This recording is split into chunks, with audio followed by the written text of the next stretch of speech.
The boardroom was dead silent, except for the steady tick of the clock. Across the long glass table, billionaire CEO Madison Cole smirked, tossing a contract toward Daniel Hayes, the single dad she'd spent the past hour humiliating. "You clearly didn't read the fine print," she said, leaning back in her leather chair. Daniel didn't flinch. He simply slid the papers back to her and said quietly, "Read the last page." She laughed, until her own lawyer went pale. "Before we dive in, drop a comment with where you're watching from and don't forget to hit subscribe for more videos like this. Let's begin." "Mr. Hayes, you're wasting our time," Madison said, her voice dripping with condescension. "I have a billion-dollar company to run. You have a garage." Her words drew a couple of muffled laughs from the executives lining the table. Daniel noticed them, but he didn't react. He kept his eyes on Madison, his hands calm on the table, his breathing steady. "Then you should want to hear what I'm offering," Daniel replied evenly. His voice wasn't loud, but it carried. There was something about his tone, measured, confident, that made even those laughing straighten in their seats. Madison crossed her arms. "And what makes you think I'd ever take advice from someone who changes oil for a living?" Daniel leaned forward slightly. "Because the system you're about to implement will cost you $40 million in losses before the quarter ends." The room went still.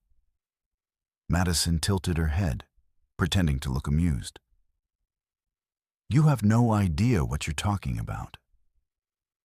He reached into his worn leather briefcase, pulled out a thin stack of blueprints, and slid them across the table. "Page 14, paragraph 3, he said calmly. "And then the last page." Madison didn't look. She shoved the papers toward her lawyer, Eric Lane, a tall man in an expensive suit with the kind of sharp eyes that missed nothing. Eric flipped to page 14, scanned it, and then his hand froze mid-turn. His breathing changed. His eyes darted to the last page. He blinked twice, his jaw tightening.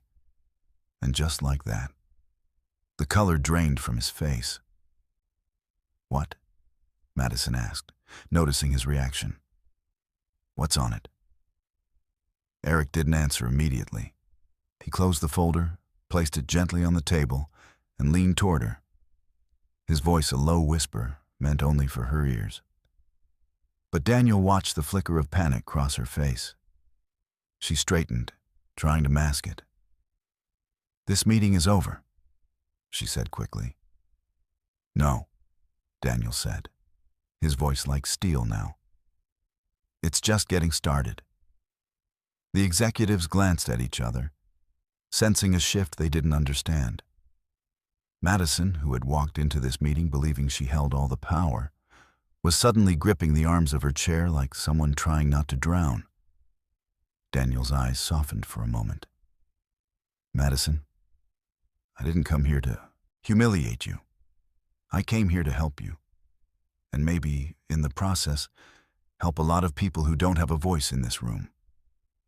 Her jaw tightened. "And why would you care?" "Because," Daniel said, his voice quiet but firm, "someone once helped me when I was down to nothing. And I promised myself I'd pay it forward. But there was more." Something in his eyes that said this wasn't just about kindness. This was about justice. And Madison was about to find out why. Madison didn't like the way Daniel's words lingered in the air, pressing down on the room like an invisible weight. She had spent her career controlling conversations, directing the flow, always ensuring she held the upper hand. But now, for the first time in years, she felt cornered, and she hated it. "You're bluffing," she said finally, forcing a smirk. "Whatever's on that page, it doesn't change the fact that you came here begging me for an opportunity." Daniel shook his head slowly. You think this meeting was for me? His voice was low, deliberate. It's for the 57 families your next cost-cutting plan would put out on the street. A few of the executives shifted uncomfortably in their seats. Madison's smirk faltered for a fraction of a second before she tightened her expression again. You have no idea how business works. We can't carry dead weight forever. Daniel leaned forward, his forearms resting on the table, his eyes locked on hers. They're not dead weight. They're the heart of your company. The same people who stay late, skip breaks, and make sure your promises to investors are kept. You cut them loose, and you'll lose more than you save. Eric, the lawyer, cleared his throat. Madison. She shot him a look sharp enough to cut glass. Not now, Eric.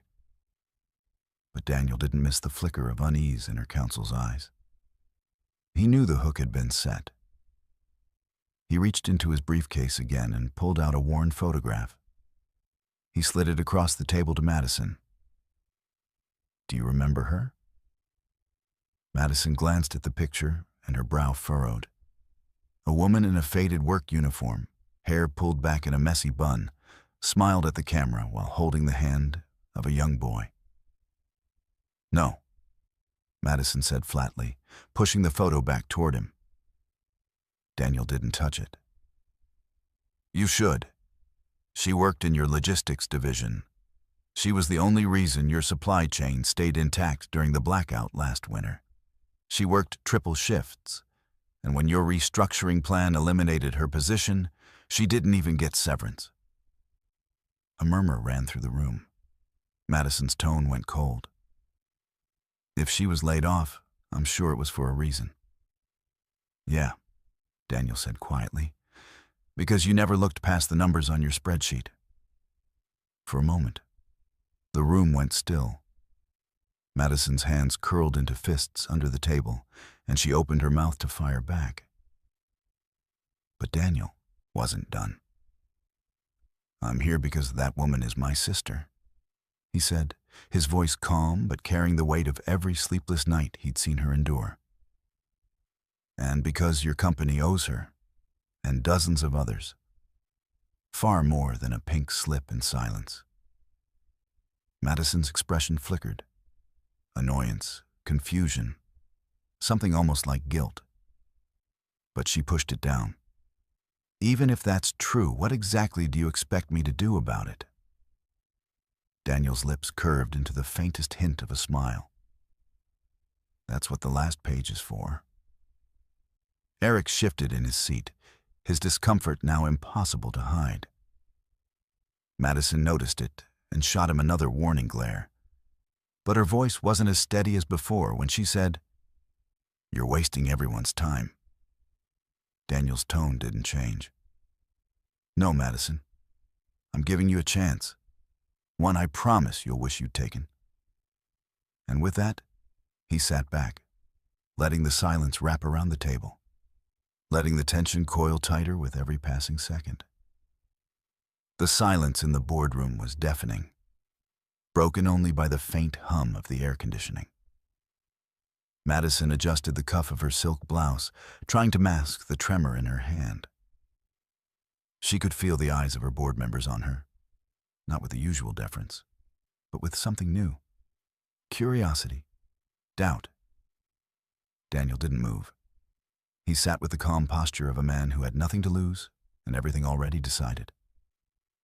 Madison, he said softly, do you really want them to read it in here, in front of everyone? Or would you rather step into your office and spare yourself the spectacle? Her jaw tightened. You think I'm afraid of what's in my own contract? Daniel's eyes held hers.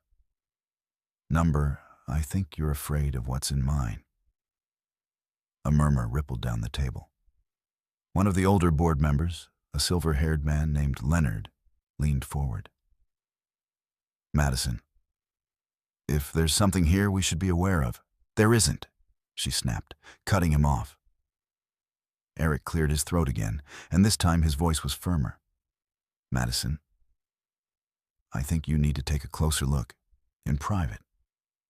She turned on him like a whip. You work for me. Eric didn't flinch, but he didn't back down either. Which is why I'm telling you. Read it. Daniel reached for the file, slid it toward her once more, and this time, Madison's hand hovered over it. She didn't want to give him the satisfaction, but the weight of her lawyer's tone was gnawing at her. She flipped to the last page. Her eyes scanned the words, and then stopped. A faint crease appeared between her brows. She read it again, slower. The color in her face drained just enough for Daniel to notice. What is this? She demanded. Daniel's voice was steady. A legally binding clause, signed by one of your former VPs before he left. Ironically, because of the same policies that cost my sister her job, that clause states that if evidence of wrongful termination for cost-cutting purposes without proper severance is found, the affected employees must be reinstated, with triple back pay. And guess who's been documenting every single one for the last 2 years? Madison's head jerked up. Me, Daniel confirmed. And not just for my sister, for every one of those 57 families. Gasps scattered around the table. Leonard leaned back in his chair, a slow smile forming. That would be expensive. Daniel's gaze swept the room. Or, he said, his tone softening just enough to draw them in, it could be an opportunity. Fix what's broken. Restore trust. Show the world you don't just care about the numbers. Madison scoffed. And you think this is about kindness? I think kindness is the only reason I'm giving you a chance to make it right before this hits the press. The room erupted into overlapping voices, questions, murmurs, the sharp clink of a pen against a glass. Madison's mind was racing. Daniel had backed her into a corner, and the worst part was, he'd done it in front of her entire board. She stood abruptly. Everyone out. Now. But Daniel stayed seated, calm as ever. Not you, Madison. You and I still have business. And for the first time in years, she wasn't sure she was the one in control of the room. The heavy oak door clicked shut behind the last board member, leaving only Madison, Daniel, and Eric in the room. The air felt different without the hum of side conversations. Thicker, sharper, almost electric. Madison stayed standing, arms crossed, heels clicking against the polished floor as she paced. You walk in here with a stunt like this and expect me to... What? Apologize? Hand over a check? You have no idea what kind of game you're playing. Daniel leaned back in his chair, utterly unshaken. No, Madison. I know exactly what game you've been playing. I'm just not letting you win this one. Her eyes narrowed. You think you can threaten me? This isn't a threat, Daniel said, his tone level but carrying the weight of something deeply personal. It's a choice. Do right by the people you've discarded, or watch as everything you've built gets buried under the weight of your own decisions. Eric shifted uncomfortably beside her. Madison, he's not bluffing. I've reviewed enough of these claims to know he's got a case, and if he takes it public... Quiet, Eric, she snapped. But her voice didn't have the same bite. Daniel reached into his briefcase again, pulling out another folder, thicker this time.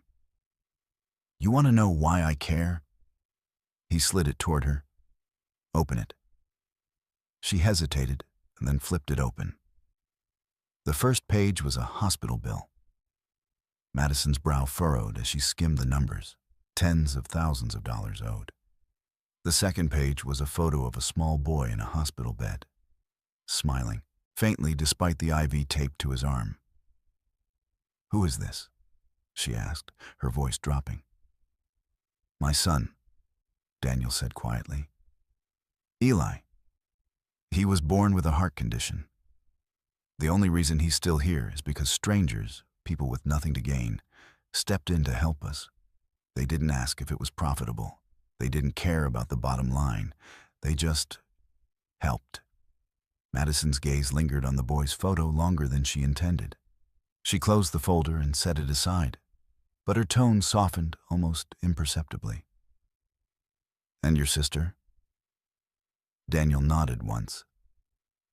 "She's Eli's godmother. She lost her job because of a policy you signed off on. Do you know what she did the day after she was laid off? She still showed up at the hospital to watch him so I could go to work. For the first time." Madison didn't have an immediate retort. Daniel leaned forward, his voice lower now, but cutting through the tension like a blade. "I'm not here to destroy you, Madison. If I wanted that, this would already be in the hands of a reporter. I'm here because I believe you can be better than this. But that window's closing fast." Madison turned toward the floor-to-ceiling windows, staring out at the skyline. Her reflection looked back at her, poised, powerful, but suddenly uncertain. She'd built her career on being untouchable. Now, for the first time, she felt the cracks forming. "You want me to fix all of this?" she said finally. "Yes," Daniel replied.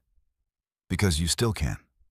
And because, if you don't, I will." The silence between them wasn't just tense, it was transformative. Madison wasn't ready to admit it out loud, but something about his words, his restraint, and his refusal to take the easier path of public humiliation was starting to gnaw at her. Eric broke the moment. "Madison, whatever decision you make, you should make it now." She didn't answer. Not yet. But Daniel could see it, the war starting in her eyes. Madison stood frozen at the window, the city sprawling beneath her in sharp, glittering lines. Her reflection looked like a woman in control, but inside she felt the ground shifting. Daniel hadn't raised his voice, hadn't made a single empty threat, and somehow that made his presence more dangerous than anyone she'd ever faced. When she finally turned around, her voice was quieter, almost cautious. "If I do this, reinstate every employee, pay them what they're owed, restructure the policies, it will cost millions. The board will tear me apart." Daniel didn't hesitate. "Then lead in a way they'll have to follow." She let out a bitter laugh. "You think it's that easy?" "No," he said simply. "But I think it's right. And sometimes, that's the only reason you need." For a long moment, the two of them just stared at each other. Madison saw something in his eyes she hadn't seen in a long time. Conviction that wasn't for sale. And beneath it, something she couldn't quite name. She looked down at the file again, at Eli's picture peeking out from between the pages. Her throat tightened. "How old is he?" 7, Daniel said, a faint smile touching his lips. "He wants to be a pilot." Madison glanced at Eric, who gave the smallest, almost imperceptible nod. Then she inhaled deeply and let out a long breath. "I'll do it, all of it, but on one condition." Daniel's brow lifted. "Which is?" "You come on as a consultant, temporary, 6 months. Help implement the changes, make sure nothing slips through the cracks." It was the last thing he'd expected to hear. "Why me?" Her eyes narrowed just enough to hide the flicker of something almost like respect. "Because you're the only person who's walked into this office in years who wasn't afraid of me. And because you clearly know how to see the things I've been missing." Daniel studied her for a moment, weighing her words. Then he nodded slowly. 6 months. But if you back out on a single promise, the next time we meet will be in court." A faint smile tugged at the corner of her lips. "Fair enough." Eric broke in, a touch of relief in his voice. "I'll draft the agreement. Madison stepped closer to Daniel, lowering her voice so only he could hear. You could have destroyed me today. Why didn't you? Daniel's gaze softened. Because someone once gave me a chance when I didn't deserve one. And I've learned sometimes the greatest revenge is giving someone the opportunity to do better. For the first time all day, Madison didn't have a comeback. She just nodded, turned toward the door, and called for her assistant. Clear my afternoon. We have a lot of work to do. As Daniel gathered his things, Eric approached him quietly. For what it's worth, I think you just saved this company from itself. Daniel glanced toward the window, where the city stretched out in endless possibility. I wasn't trying to save the company, he said. I was trying to save the people who make it worth having one. And as he stepped out into the corridor, he caught a glimpse of Madison in the reflection of the glass wall, still powerful, still poised, but maybe, just maybe changed. The kind of change that would ripple far beyond a single contract. This ending gives you that real-life, high-stakes payoff. Madison's transformation, Daniel's moral win, and the satisfaction of knowing kindness wasn't weakness. It was the final move that won the game.